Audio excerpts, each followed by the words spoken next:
Hi, I'm Stephanie J. Block. And I'm Marylee Fairbanks. Welcome to Season 3 of Stages Podcast, where we continue to bring creation and connection to center stage. Merry Christmas, everybody. Do you know that feeling when you give the perfect Christmas gift? Do you know how good it feels when someone opens it up and the surprise on their face? You just know you checked every single box in the perfect gift giving. Well, that's today's episode. Let me explain a little bit what's going on. I decided that this year I was going to surprise Stephanie for Christmas with a couple of the cast members from Little House on the Prairie. Alison Arngrim and Dean Butler were so gracious and so lovely, and they agreed to help me surprise her for a Little House on the Prairie Christmas extravaganza.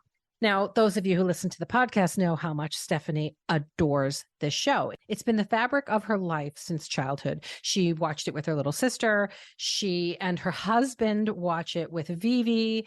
It's just, she talks about it quite often in our interviews. So I am so pleased that all of this worked out. You'll even hear Seb, our cellist, came in at one point and had to fix some audio. And even he was a bit starstruck chatting with the cast. So it's just adorable, and it made me so happy to be able to give this to her. The beginning of the episode, we did have some technical difficulties on the platform that we were working on, so bear with us. It gets a little better as the episode goes on and we switch platforms. So please enjoy the Little House on the Prairie Christmas extravaganza for Stephanie J. Block. And Merry Christmas, everybody. Merry, Merry Christmas.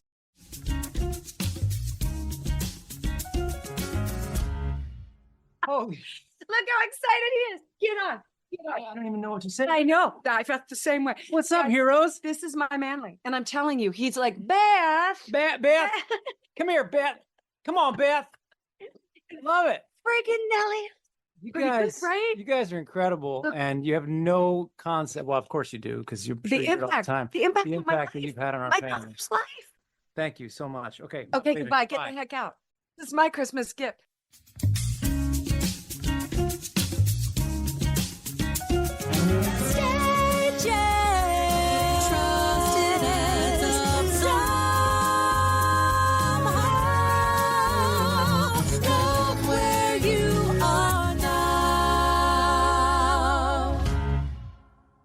Are you nervous? Yes, Marylee, I have never had a surprise Christmas gift like this. Okay. Okay. Well, I hope that you really enjoy it. I think that you will.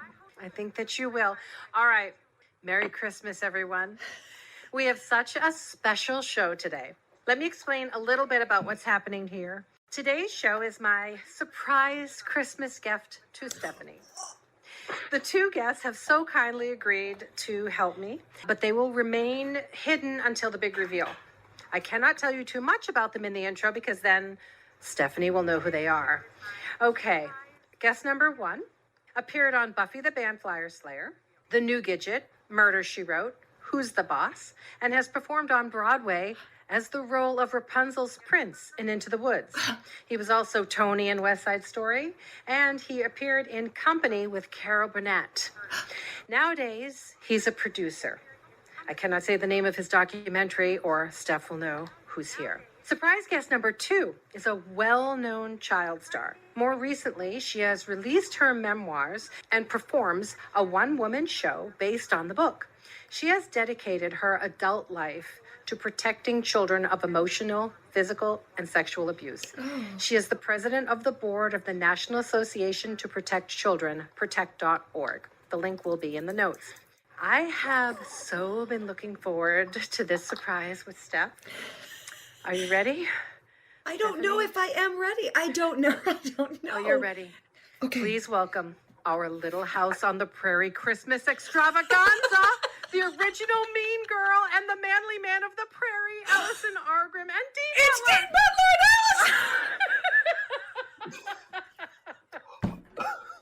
Alison! Alison Arngrim and Dean Butler to stage, please. Alison and Dean, please bring your wagons to stage. Okay, first of all, Yes. what is happening? How did you get here? And why did you say yes? Oh my gosh. Marylee and our mutual friend Pamela Bob tracked me down. Pamela Bob. Yes, from Living on a Prairie fame, tracked us down, and we said, yes, we're going to be here to surprise you for Christmas. I'm beside myself. Okay, I have so many things to say to you. Okay, first of all, my husband goes around this house and goes, Beth, he calls me Beth with your inflection. I wasn't Melissa Gilbert's age, but I was of that age, and all of the crushy McCrushersons things that happen when you're 8, 9, 10, 11. You and Ricky Schroeder were like everything to me. Oh, great. Although I will say this though too, Michael Landon, he was up there, right? Good head of hair, quivering chin. That for a 9-year-old is all you need to go, well, that's love. I'm in love with this human. So one, did you know, was Little House already wildly successful? And did you know that when you got that offer, you were going to really be part of a legacy that would exist for generations? No, I did not know that. I had never watched Little House before getting it. What? I knew that it was there. Yeah. I was watching Monday Night Football during those years. Okay, so you really were like a manly man. 22, 23 years old. I was not watching Little House on the Prairie. I didn't get why I should be watching Michael Landon be a dirt farmer when I had been watching him for years being like a shoot-'em-up cowboy. When I started watching it after getting it and started shooting it and started watching it during that summer before it premiered in September, I was absolutely blown away by it. And it was beautifully shot. It was beautifully acted. The scores were gorgeous. The scores were amazing. I just was so moved by it. So many of your guest stars turned out to be crazy, huge stars. It just was, every episode was cast so brilliantly. And you'd be like, oh, that's Ernest Borgnine, or that's Jason Bateman, or that's James Cromwell. It's wild to now go back and introduce my daughter, who is 8. I'm sure she's having all the little crushy McCrusherstons that I had with you too. Although there's some misogyny now. When you go back and watch some of the relationships between and how the women had to stay in their place and, how dare you take a job and all those things. As a mom, the time. Of course. But now I have to kind of either give a disclaimer or tell Vivi, well, Vives, nowadays we're able to.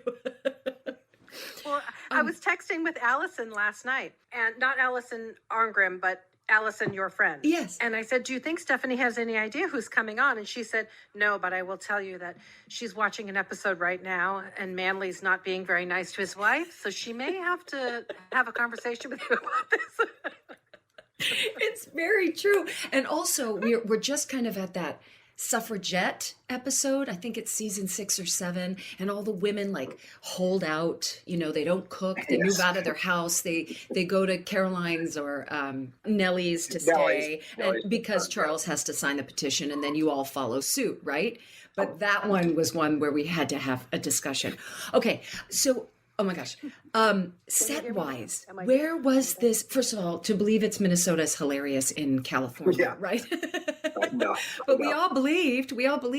Did you guys have a back lot where everything was built, or were most things facades and then you would be in a studio somewhere?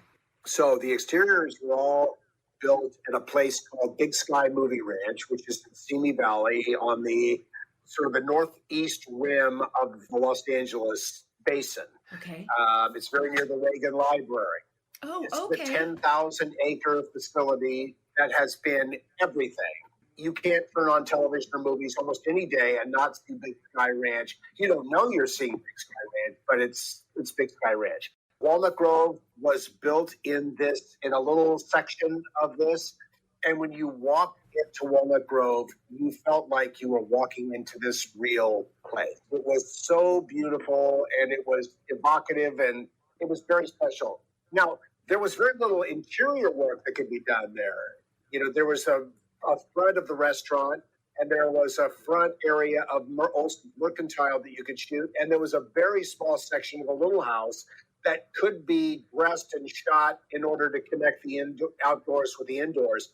But basically, all the interiors were shot on the stage, first at Paramount and then later at MGM. On stage 15, where the Munchkins once walked. There was the yellow brick road was on the floor on stage 15 and on the floor on stage 15. It was amazing. I heard Alison tell a story where she and Melissa discovered one day on the set, they were digging something up and they found a part of the yellow brick road.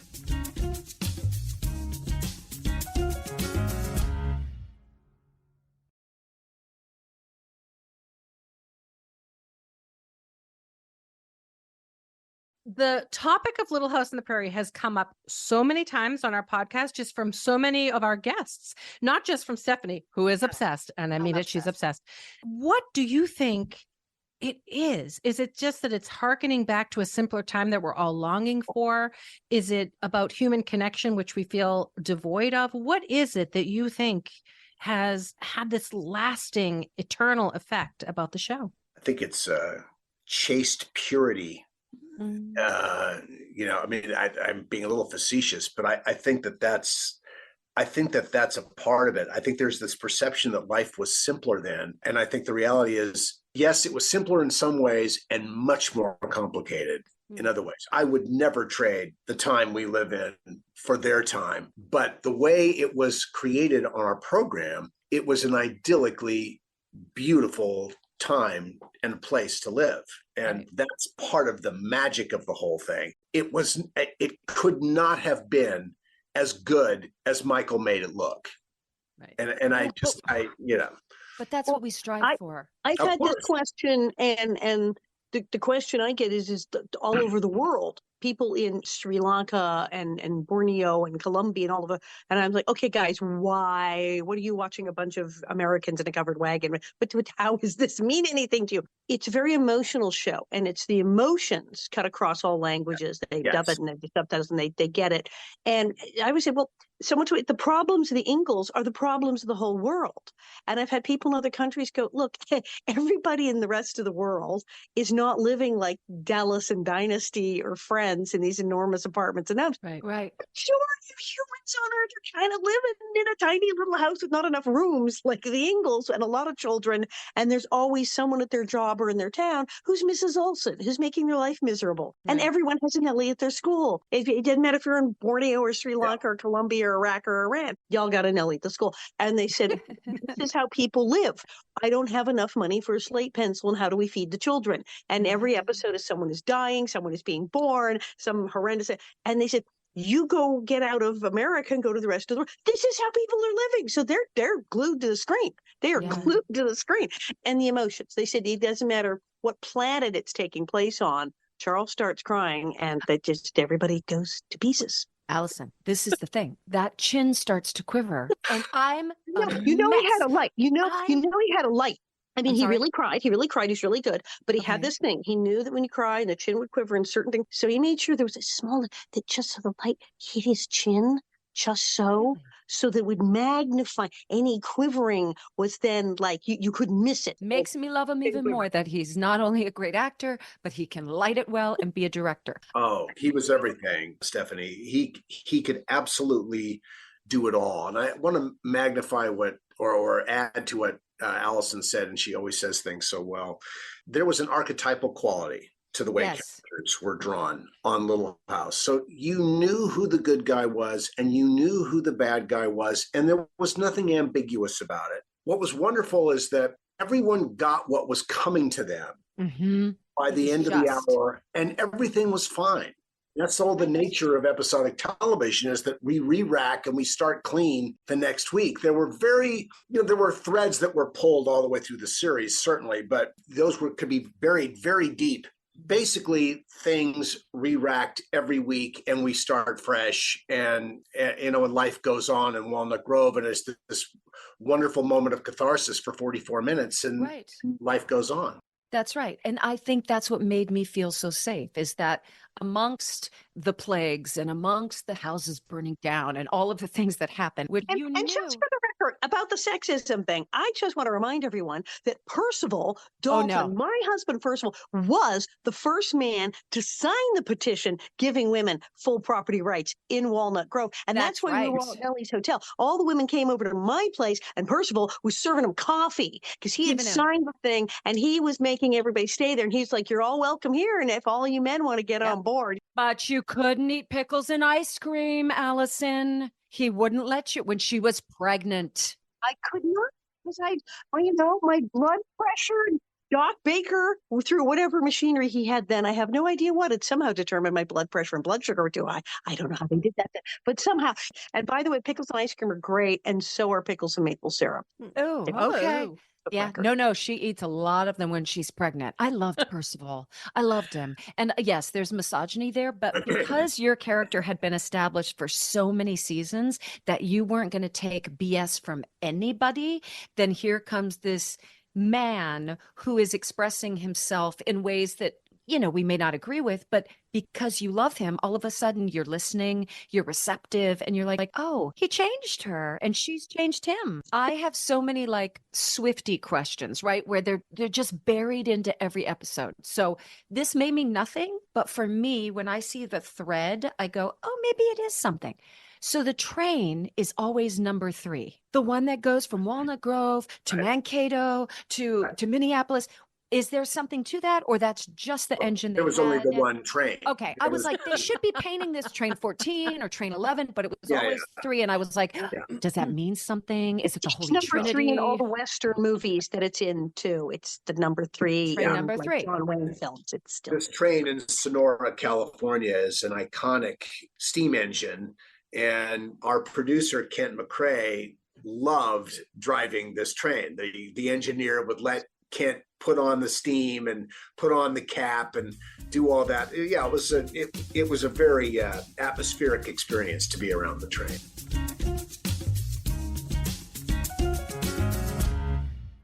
Is there a reboot in the works? Did I hear that? Yeah, I don't think anyone really knows. I mean, Friendly Family Productions is always very secretive about what they've got going or trying to get going. So look, I think when we see it, we'll see it. There's been attempts at a reboot over the years that just didn't pan out. There were attempts at a movie, and then at last call, it was attempts it would be some kind of miniseries. It just hasn't happened yet, and we don't know if it'll happen, what form that will take when it happens. Yeah.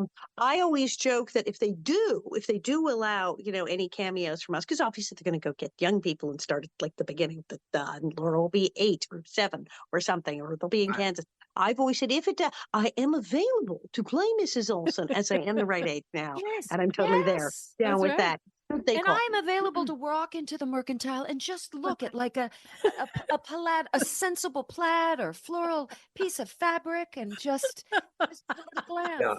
I'm available, Family Friendly Productions. Okay, here's my question. Okay. Isaiah Edwards is so much a part of season 1, season 2, and then he just disappears. Well, Victor got a series at ABC called Carter Country. And this was his opportunity to be the lead in the series. And it was a big moment when that happened. Now, Alison was there. I was not there at that time, but I know that that departure caused a little bit of there were some hard feelings. He and Michael were super, super besties. And the whole thing was Michael had brought him in because he knew him and Victor had played always the bad guy in Westerns and the heavy. And so Michael's like, you're going to be like freaking Santa Claus. You're going to be the most beloved person ever here. Do this. And so it was fabulous. But of course he goes, oh, wow, a sitcom and I'd be the lead. So of course he jumped at it. But I don't know, apparently he hadn't told Michael or hadn't told Michael it was a done deal or something hoo-ha. And so Michael was like, no, where are you going at? And he got really mad. So they were totally on the outs. As you saw, they kissed and made up because he came back harder to the races and wound up being best friends on Highway to Heaven again. So go figure. That's right. He wasn't Highway to Heaven. They were a great team because Victor could play absolutely anything. And he was never there was never a question about who the romantic lead was. I mean, Michael was the heartthrob. Victor was the character, and such a capable character who could play any color or texture emotionally that Michael would need. He was so good and a wonderful director himself. So Victor could carry a lot of water in that partnership. I just thought, we were talking about designers before and who was on the crew. And I think of the wardrobes and just like the detail of, now this may be real because it is California, guys were probably sweating your butts off, but like the sweat marks on the top of the hat and just all that authenticity that sometimes now that attention to detail, it doesn't exist. So how long did it take to like set up these shots with horses and weather, and had to be crazy?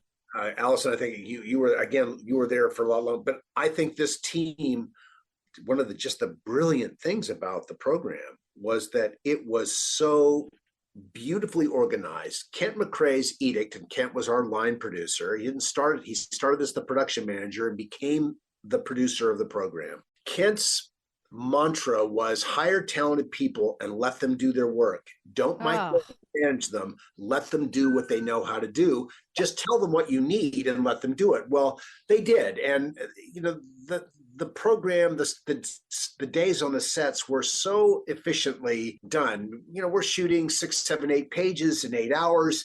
Unheard of. Well, I think it really was. Michael had the advantage. He wasn't shooting to please anybody but himself. So he cut the show in the camera. He only shot the coverage he knew he wanted.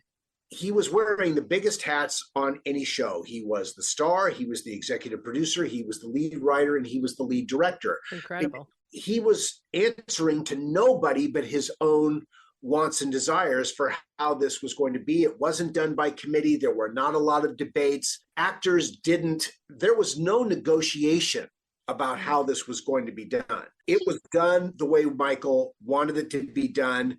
And that's one of the reasons it was, as strong as it was, as consistent as it was, and why it's been as long lasting as it's been. But a loving and nurturing dictatorship, a loving one? Yeah, no, absolutely. And it was just a well-oiled machine. A lot of the crew had come over from Bonanza. Right. They've been 14 years on Bonanza. The times that he would say to Teddy, the cinematographer, can I have a number 47? That when we knew what to do, they were all so efficient.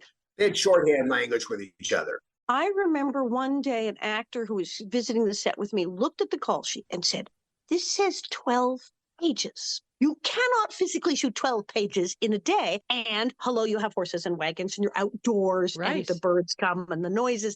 We did 12. I said, this is a normal day. I mean, yes, we might get 8 pages, 7 pages, depending on the scene. I said, but yes, this particular 12 pages, some of this is entrance, exit to the school.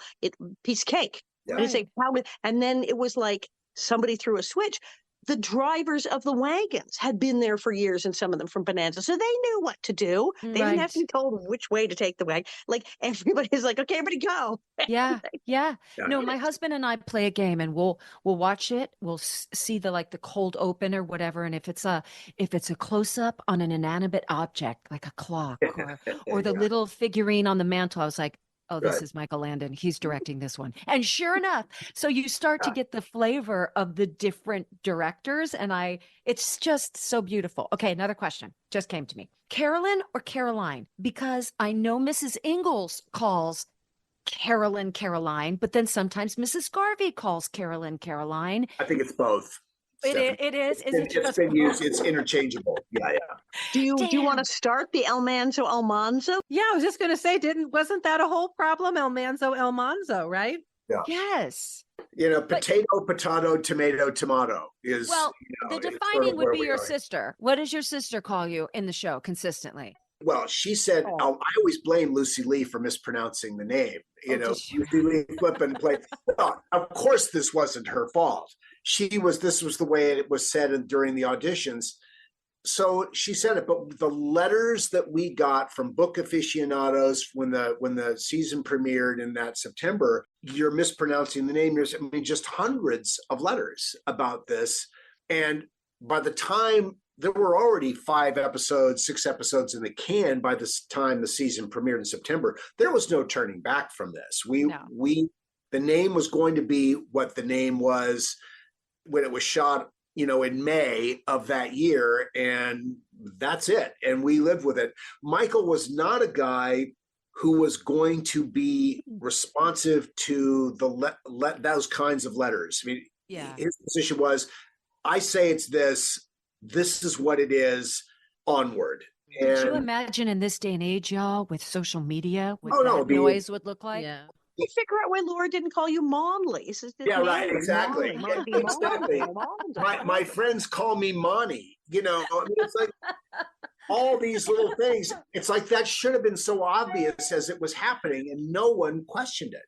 Nobody questioned it, and it just happened, and on we go. Alison, so Nancy comes on the scene and you're watching.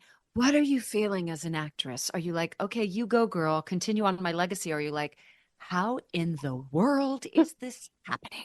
It was really weird because I was like, seriously, guys, there was a phase. I call it, the Muppet Babies phase. And then I was like, oh, seriously, I leave. So we're going to go get another little girl who's also named Alison, and we'll just put her like in your wig. Oh, I didn't even know that the actress's name was Alison. Ay, ay, ay. Alison Bulk, lovely girl. And I was like, that's a little kind of cheesy. But then I saw what she was doing and I was like, yes. And then, of course, I got to meet her because I come back for Return of Nellie. Right. And she's darling. And she's a lovely, grown up to be a lovely woman. And darling kid, very smart, so smart. So she's like 11, like I was when I started. She said, I watched you and I wasn't going to copy you. That would be terrible. So, you kind of went with, imperious and bitchy. She said, I went with crazy. Yeah, yeah, petulant and crazy. Yeah, very good choice there. She said, I decided to go kind of like seriously psychiatrically disturbed. I'm like, you got that down. That was a choice. She had decided to make her profoundly disturbed, and that was and that was what she went with. And people hate her. People really hate her and go, why? No, I can't stand. Like, no, she was great. I can't stand. I think for me, if I was gonna play in any role, I would want to choose Harriet Olsen because of her physical comedy, her takes. How did you guys keep it together?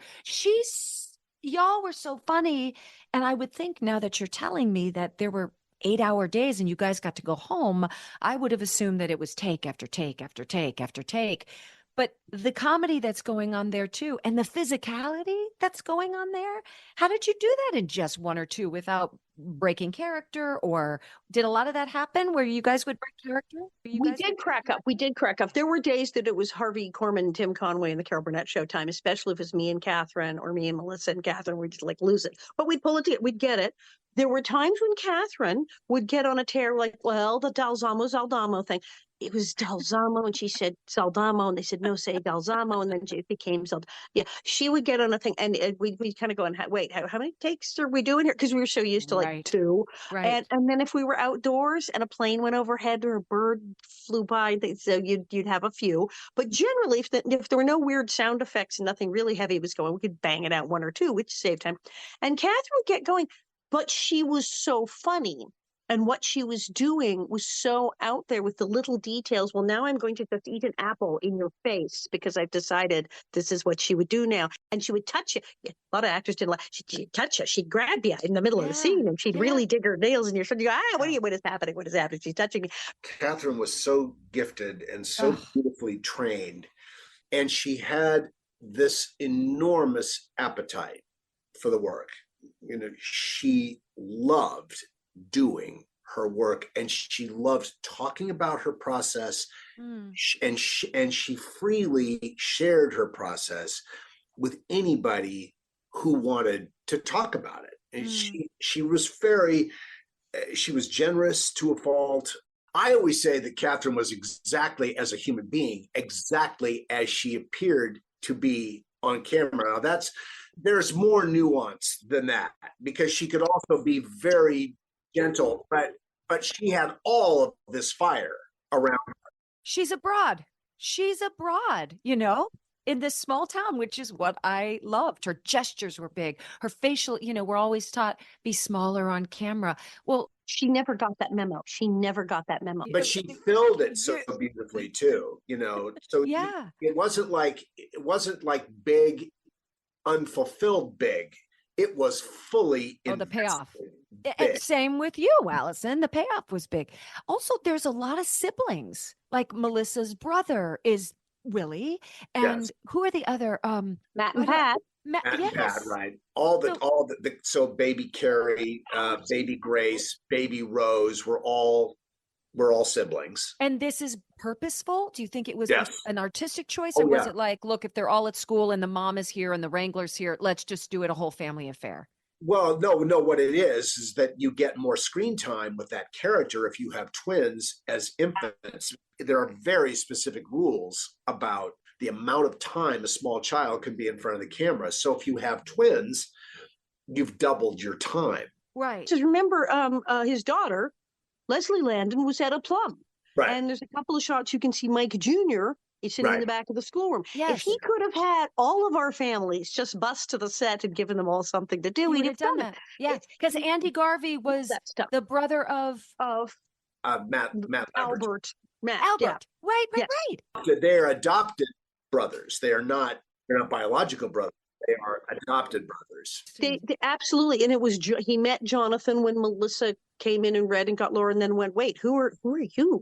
Who is this child? Wait, oh my God!" And Jonathan was perfect. It's Willie. Willie has just walked into the room. What are we doing? And he comes with her. We just throw them in the car. My mom read for something. She read for something on there. She didn't get Your it. mama But did. they would have hauled in everybody's cousin. If Alison, your mother was a very famous voiceover actor. She was the voice of Casper the Friendly Ghost and Polly Purebred, and your mother had done a lot of voiceover acting. Gumby, right? Gumby, first family album, the comedy album about the Kennedys with Vaughn Meader doing JFK back in the. My mother was Caroline and John. So strange. And then she did a bunch of commercials and movies in the 80s and 90s, and yeah, she was like huge. So you were like showbiz from birth, Alison. And when would you guys table read? You'd get the script. There were no table. Sure. We all read it at home and then came in and had the schedule and we start. Wow. No table read. Get your script, read it, show up, and kind of be ready to go. And it wasn't like movies now. They start rehearsals like a play nowadays with movies. The actors get together weeks in advance. No, you showed up. This is the scenes we're shooting now. And you did get a rehearsal. They'd say, let's run it. And often they were blocking the shot. And they said, well, what were you thinking of doing? And I was going to walk around the counter this way, and you would run it. So you'd run the lines I did. And very often Mike would go, oh, that's fine then. Okay, rolling. And then you'd shoot it. Or he'd go, oh, no, that's not right. Yeah, come around that way. Or no, that's too bad. Why don't you do this? Okay. And then off you, and that was it. And then you'd shoot it, and then you'd be done, and you'd go to the next thing. So there was rehearsal in that, like blocking. For the camera. For the camera, not for choices or interaction with actors. No. So you would run one before they shot. And if something was the matter with it, you'd run it again, and then you'd shoot it. That was it. You guys would have to trust each other like mad. Were you ever like super surprised? Or first of all, would you watch them when they were aired? And then would you be surprised as to how they came together? Of course. Oh yeah, no, it was you sort of knew how it had to come together because there was not a lot of coverage shot that would have made it different. No fat. There's no fat. No, not at all. You really, and this was before non-linear editing. You know, you could go into the editing room and they've got they're cutting on the moviola and watch the dailies. The extra film is cut and marked, and so you could add back a frame. Literally, you had to cut in a frame if you needed to change the way something was done. So editing was a much more straightforward process than it is today, where you have this enormous freedom with non-destructive editing to try and play and do what when you cut on film, you're making a choice. You are getting the razor blade out and you are making a cut. You make those decisions very carefully. Well, special effects. Okay. So when I crash into the tree branch, when I then fall out unconscious and pretend to be paralyzed, and buddy, it looked like it hurt, didn't it? I watch it and go, ow, that should really hurt and leave a mark. So I'm sitting on a box going yumpty-dumpty-dumpty-dumpty on a box on the ground over by the trees. And two guys are holding a plexiglass sheet in front of me, heavily Windex. They kept checking for any dots, marks, dust. And the third guy has the tree branch and he swings around, slams it into the plexiglass, and I go, oh, and fall over backwards. And at the time I thought that can't work. And by God, when I even watched it on TV, I went, ow, whoa, that I believe that. Oh yeah, no. The bees, Mrs. Olsen and the honey and the bees. Oh yeah.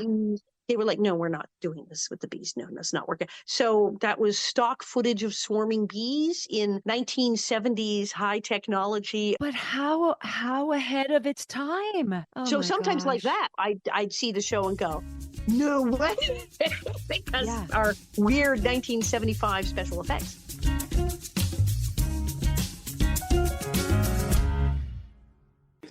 was so much fun to see how wonderfully surprised you were to see us. Marylee invited us to come and join you, to see how you reacted to knowing we were here, discovering it was us, is really lovely. And thank you for that.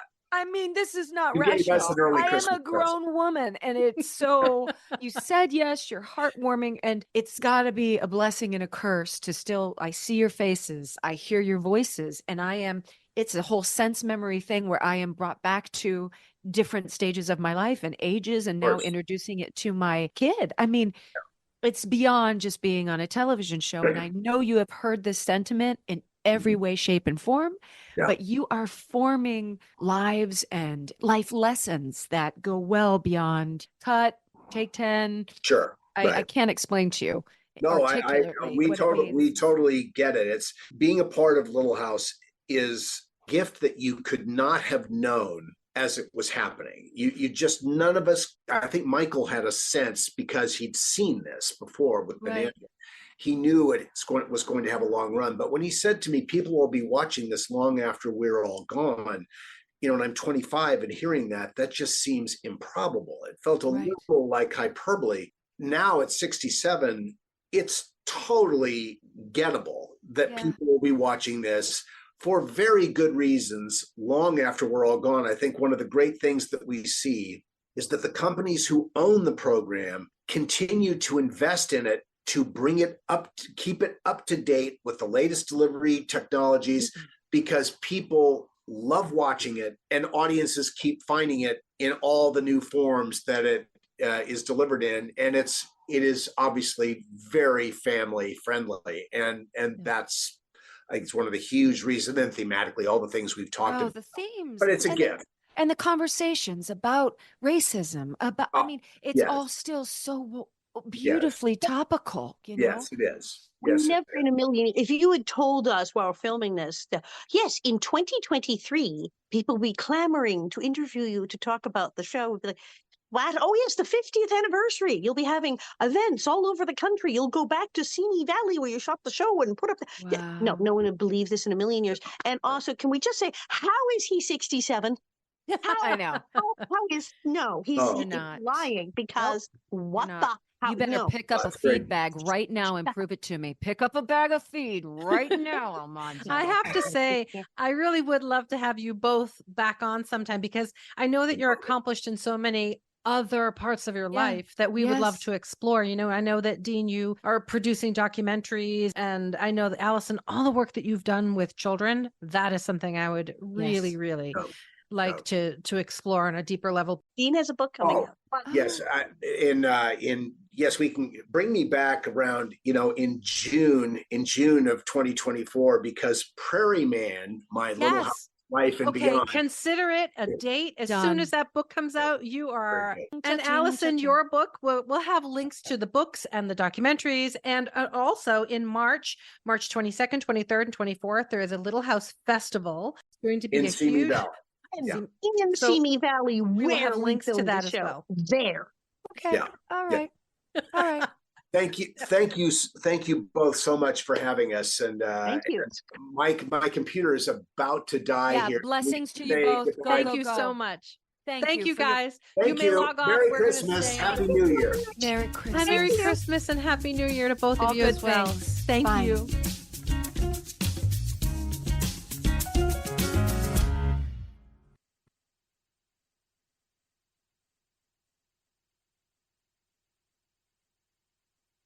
Marylee, Mary friggin'. You were inspired when and was like, I'm going to make this happen for Steph. When our Christmas interview fell through, I said, you know what? Cheyenne had just come on and talked about the show. Right. And you saw how I lit up and you're like, this girl and I'm like, you know what? I'm going to just text Pam Bob and I'm going to see. I'm just going to see if she'll hook me up. And she was like, oh my God, who do you want? Who do you want? I talked to all of them. Who do you want? Steph is going to lose her mind. Oh, and they were so kind. They were so kind. They responded right away. They were like, of course. And I was like, you have to understand. Stephanie is obsessed with this show. It comes up all the time. She loves you guys. So I thought, it's like Merry Christmas. It really is. Thank you. It's like a North Star. This show is like a navigation for me in life in ways. God, I sound so unstable right now. But like they said, there are these archetypes and it feels safe. And terrible things are going to happen. And yet the community comes together and they all respond. And somehow, even through the devastation, even through the pain, they grow closer. It's just a beautiful rendering of what we all want life to be. It gives you hope.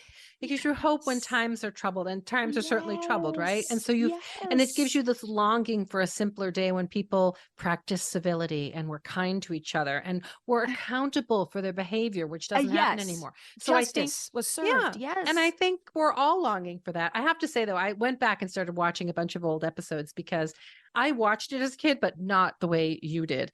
And so I went back and I watched the very first one and I was like, oh, I know why on the maybe it's the second episode. Remember the first episode? He crosses a river and he doesn't put the dog in the back of the covered wagon, and the dog gets swept away down a river. And I'm like, okay, of course I'm furious. I'm like, once the animals start getting swept away by the river, you lose me.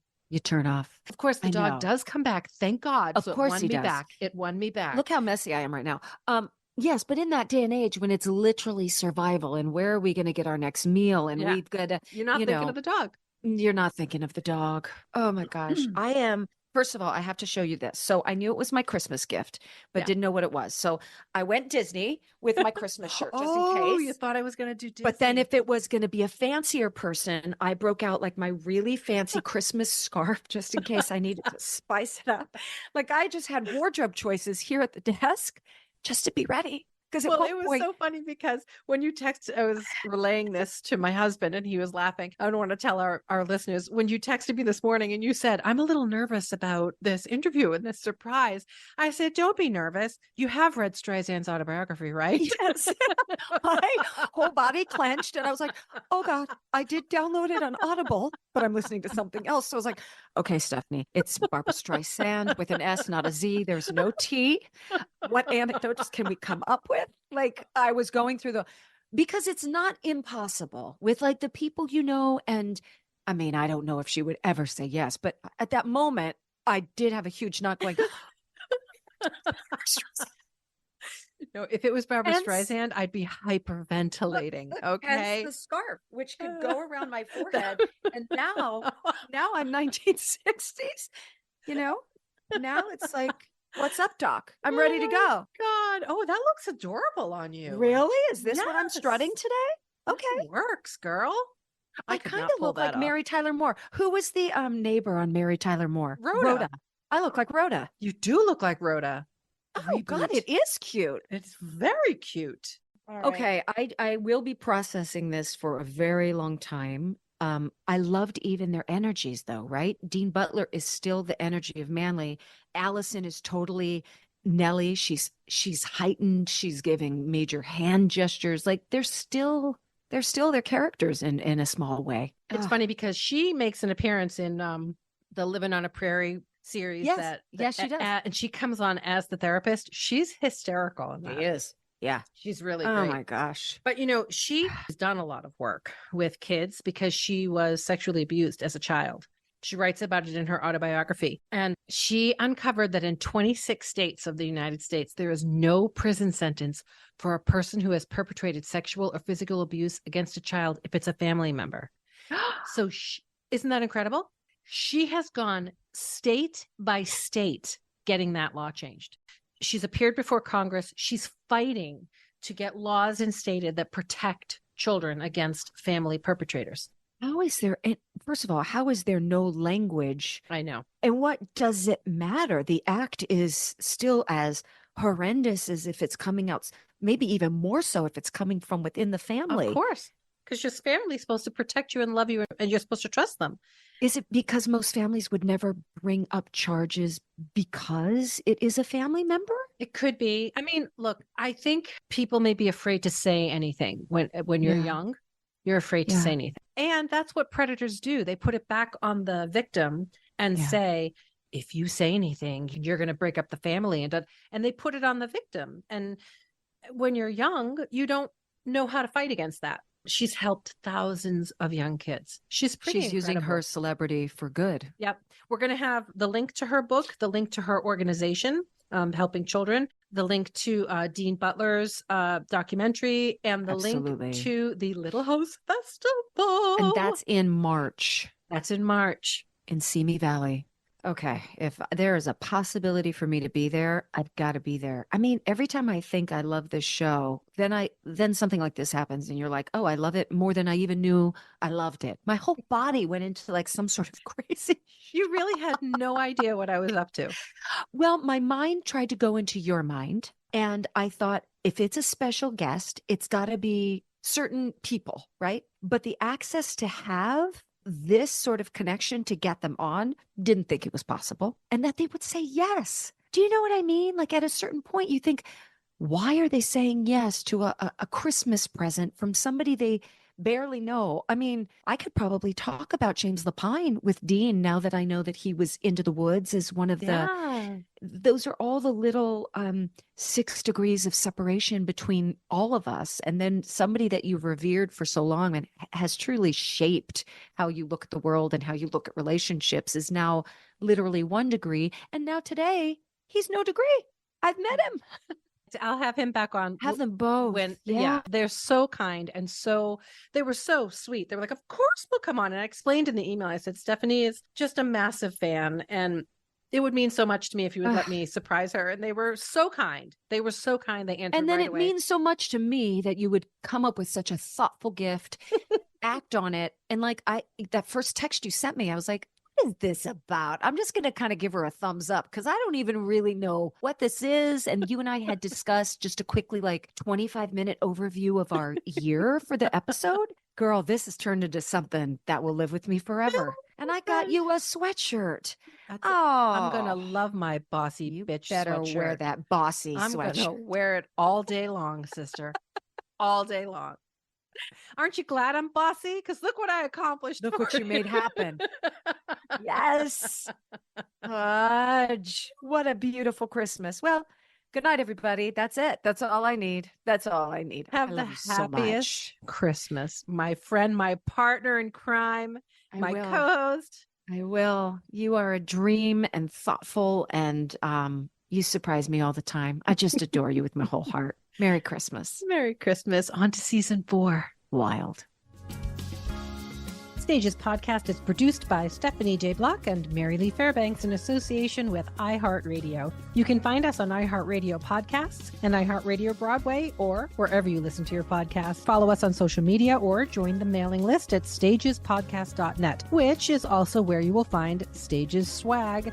If you enjoyed this podcast, please share and rate and review the show. It really helps us grow. Big thank you to Noah Kaiserman and Garrett Healy for our original music and Alison Arngrim, who has nurtured this podcast from day one. Thank you for listening, and we'll see you soon.